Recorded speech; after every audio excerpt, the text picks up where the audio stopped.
जैदी, ये दरअसल जब भी यूनिफॉर्म सिविल कोड की बात होती है तो मुस्लिम समाज के और खासतौर पर जो पुरुष हैं वो सामने आकर के खड़े हो जाते हैं, वो पूछने लगते हैं कि जब ये यूनिफॉर्म सिविल कोड लागू होगा तो हम निकाह कैसे करेंगे, तलाक कैसे देंगे, क्या हम अपने धर्म के जो चीजें उसे हम मान पाएंगे, क्या हम अपने धर्म के हिसाब से चल पाएंगे, क्या? ये तमाम सारे सवाल खड़े कर दिए जाते हैं। इसके पीछे की वजह क्या लगती है आपको?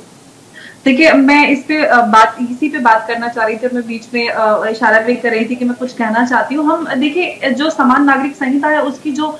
लोग विरोध करते हैं वही लोग करते हैं जो इसको शायद अच्छे से या ठीक से समझते नहीं या जानबूझकर समझना नहीं चाहते, क्योंकि हमारे देश में हम सब जानते हैं कि एक अपीजमेंट पॉलिटिक्स होती आई है और उसी के तहत, जैसे कि रेखा जी ने भी शाहबानो केस का रेफरेंस दिया, जो कि 1985 में उसमें कोर्ट के जजमेंट को भी सरकार ने अपीजमेंट के चलते उसको एक वृद्ध महिला को किस तरह से उनके अधिकारों से वंचित रखा। तो ये हमारे देश में ने देखा है। और जो पुरुषवादी मानसिकता, स्पेशली मैं अपने समाज की बात कर रही हूँ, जो कभी भी महिलाओं के अधिकारों को लेकर कभी बाहर निकल कर नहीं आते, ना उनकी बात की जाती है, तो वो लोग जो ऐसी अफवाहें और इस तरह के भ्रम फैलाते हैं कि नमाज नहीं पढ़ने दी जाएगी, आपका शादी नहीं, आपकी शादी में निकाह नहीं होगा, आपको फेरे लेने पड़ेंगे, या इस तरह की जो अफवाहें फैलाते हैं, तो जो आर्टिकल 25 की जो आप बात करते हैं, या हमें राइट टू रिलीजन है, उसके तहत सबको इजाजत रहेगी कि पूजा पद्धति, पाठ पूजा, किस तरह से आपको कौन सा धर्म फॉलो करना है और किस तरह से शादी के रीति रिवाज है, कोई से भी आपके रीति रिवाज है, हमारी पूजा पद्धति या रीति रिवाजों में कोई भी फर्क नहीं पड़ने वाला है। और जो कि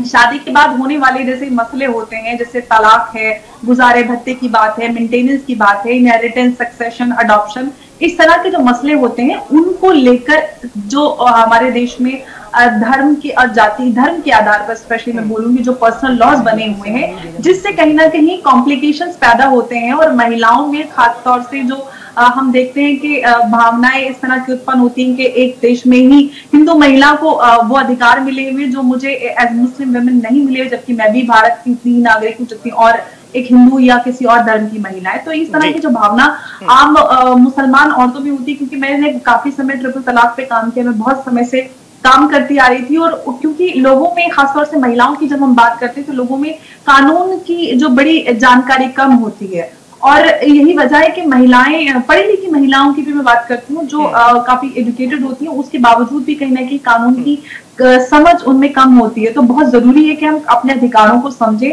अपने संवैधानिक अधिकारों को समझें। और मुस्लिम महिलाओं की तो स्थिति बहुत ही ज्यादा बदतर है, क्योंकि उनके अधिकारों का इस्लाम में, शरिया में होने के बावजूद भी उनको नहीं मिलते। तो यही वजह है कि हमारे देश में एक विधान होना चाहिए जिसके तहत हम इन सारी जो भी समस्याएं हैं उनसे पार पा सके, देश अदालत का कीमती समय बचे, जो समाज में एकीकरण, एकता की भावना है वो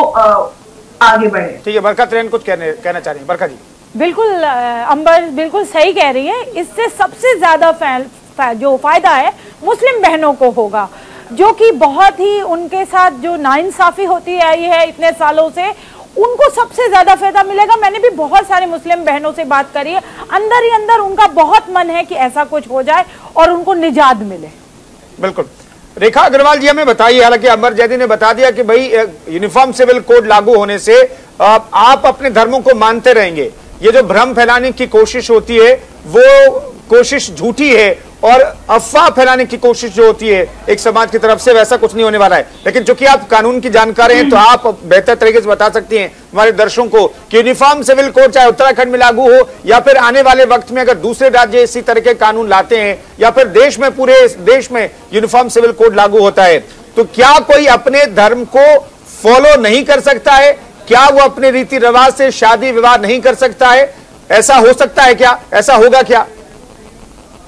देखिए, जैसे मैंने पहले कहा था कि इसको जो भी पर्सनल लॉस की अगर हम बात करते हैं, अगर उसके अंदर कोई इस तरह की प्रथा है जो संविधान की कसौटी, जो बराबरी की कसौटी है, उसके ऊपर खरी नहीं उतरती है। अभी जैसे मैं आपको ट्रिपल तलाक का मैंने आपको उदाहरण दिया था शुरू के अंदर, जब ये ट्रिपल तलाक हमारे देश के अंदर अबॉलिश हुआ तो उस समय जो कुछ मुसलमान वर्ग के लोग थे उनका ये कहना था कि नहीं साहब, अगर संविधान अगर हमारा धर्म ये इजाजत देता है कि हम तलाक़ बिद्दत कर सकते हैं और एक ही बार के अंदर हम तलाक कह के ट्रिपल तलाक करके किसी महिला को तलाक दे सकते हैं, तो आखिर के अंदर हमारे जो कोर्ट्स हैं उन्होंने उस बात को एग्जामिन किया कि क्या ये जो अधिकार जो मुसलमान पुरुषों को मिला हुआ है क्या ये असंवैधानिक है। तो अगर वो मुसलमान बहनों को जो बराबरी का अधिकार आर्टिकल 14 और आर्टिकल 15 के अंदर दे रखा है, आर्टिकल 14 कहते हैं कि किसी भी पुरुष और महिला के साथ में कोई भी तरह का भेदभाव नहीं होगा, वो सब बराबर का दर्जे पे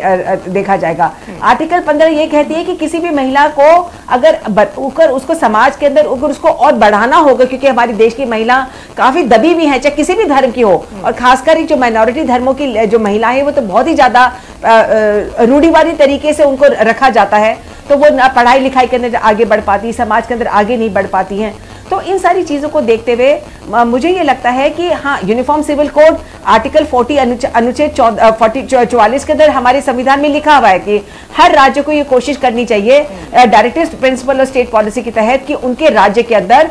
यूनिफॉर्म सिविल कोड हो। अभी इतने सारे हमारे देश के अंदर सिर्फ गोवा में अभी तक है ना यूनिफॉर्म सिविल कोड है, और अब उत्तराखंड के अंदर धामी साहब ने ये कहा है, तो बाकी राज्यों क्या करेंगे? बाकी राज्यों को भी उसको धीरे धीरे फॉलो करने की कोशिश करनी पड़ेगी। और जैसे मैं यहाँ पर बात करना चाहती हूँ कि हमारे देश के अंदर स्टेट सिटीजनशिप नहीं है, हमारे देश के अंदर सिटीजनशिप मिलती है, नागरिकता मिलती है, देश की मिलती है। तो जो कोई चीज अगर उत्तराखंड के अंदर अगर एक मुसलमान पुरुष जो है अगर वो किसी काम को करने से वंचित रह जाता है क्योंकि वहां पर यूनिफॉर्म सिविल कोड लग जाती है, तो वही काम क्या वो दूसरे राज्य के अंदर जाके कर सकता है? क्या वो कानून को या धर्म को अपने हाथ में लेके कोई गलत काम कर सकता है? तो मुझे लगता है कि इन सब चीजों को ध्यान में रखते हुए रेखा जी एक और सवाल मेरे ज़हन में, देश के अंदर एक ही कानून होना चाहिए जी, वन नेशन वन लॉ की बात मैंने ये की थी कि पूरे देश में होना चाहिए। दूसरा कुंदन जी, यहाँ पर पॉपुलेशन कंट्रोल लॉ की जो हम बात कर रहे थे लगातार कई सालों से, उसकी भी बात कर रहे हैं। अगर ये आता है, यूसीसी आता है, तो आपको पॉपुलेशन पे भी कंट्रोल हो जाएगा,